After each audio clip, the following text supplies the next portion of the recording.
Hi guys, my name's Ollie Hynd. I'm from Kirkby and Ashfield and I am a Paralympic swimmer.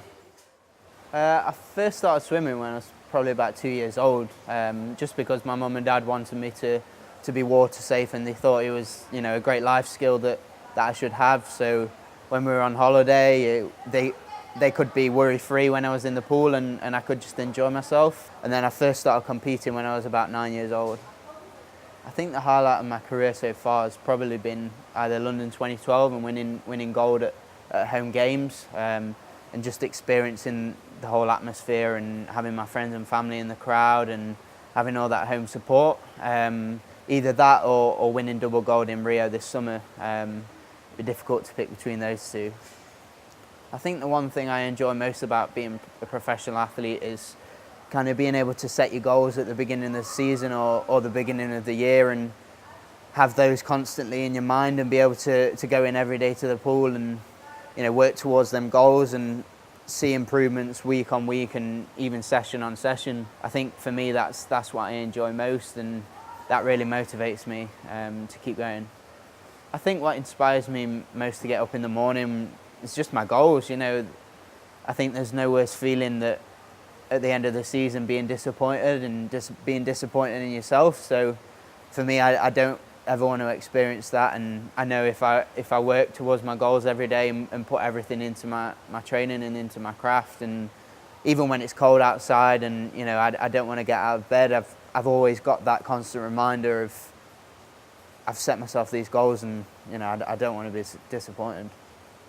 I think for swimming especially, it's a really tough sport, and if you don't have that kind of work ethic and that drive and determination to be that bit better, it can be really hard, and especially I think it's a sport with small margins, and you have to be a little bit of a perfectionist. You have to strive to improve by hundredths of a second and really get those minimal gains in your sport. And for me, that's what I love, and having the work ethic to get up every morning and to go to the pool when it's horrible and dark and wet outside. I love that. I mean, it's as much as it's difficult, that's the part I enjoy the most. Music for me, it means so much. My dad studied music at university, and that's kind of his passion. So from a very young age, myself and my brother, music's kind of been, I guess, forced upon us and kind of instilled in us.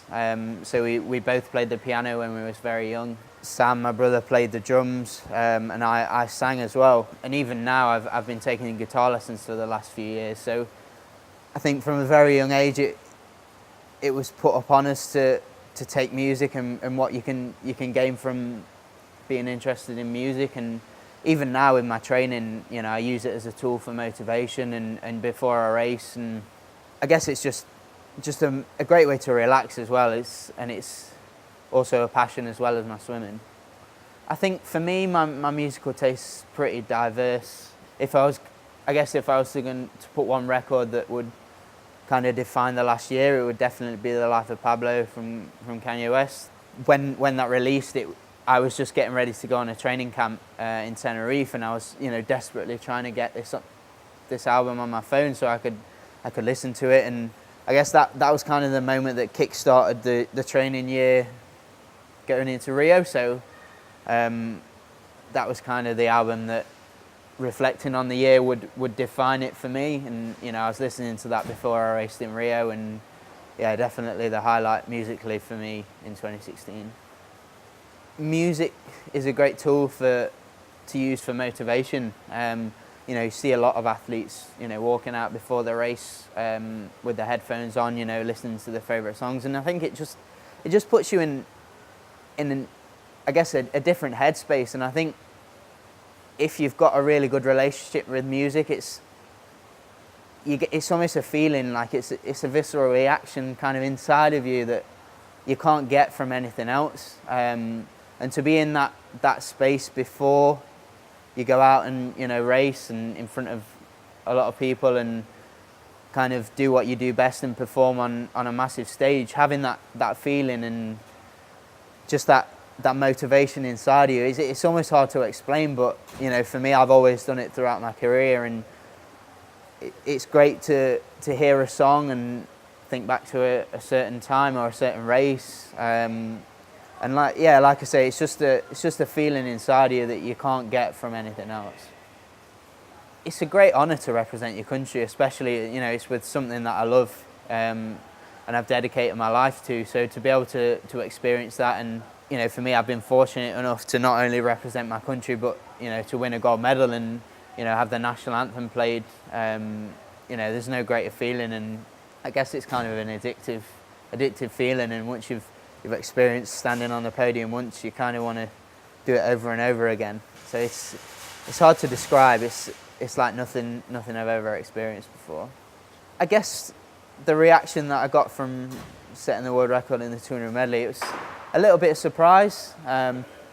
Obviously, I felt in great shape going into the games, and I'd worked really hard up until that point. But it was such a great world record. You know, it stood for 8 years, so I knew it was definitely a tough benchmark, and I thought maybe later on in my career that would come. But you know, to set it in Rio on the biggest stage with my family there and my coach there to watch, it was, yeah, just such a special feeling. I think my stroke of choice is difficult because obviously I do the medley and that's all 4 strokes, so I guess into my training I've got to incorporate a little bit of everything. But I think for me the freestyle would be my stroke of choice, and particularly the 400 free. That's kind of my baby. That's the event that means the most to me, I guess. So yeah, definitely be freestyle, I think. I guess for me, I've still got goals in the sport, so I'm definitely dedicating myself to the next 4 years and kind of looking towards Tokyo and also the Commonwealth Games in 2 years. So swimming wise, it would definitely be that. But you know, I've got interest in other areas, and I kind of want to pass on my messages that I've lived by through my sporting career. And you know, I love to speak to kids and you know, hear what motivates them, what they're excited about, and what they want to kind of do, whether it's in sport or anything. So definitely kind of motivating the next generation. And also I've got a massive interest in fashion, so you know, maybe going down that route eventually, but we'll see. For now, I'll stick to Ollie Hynd the swimmer, I think.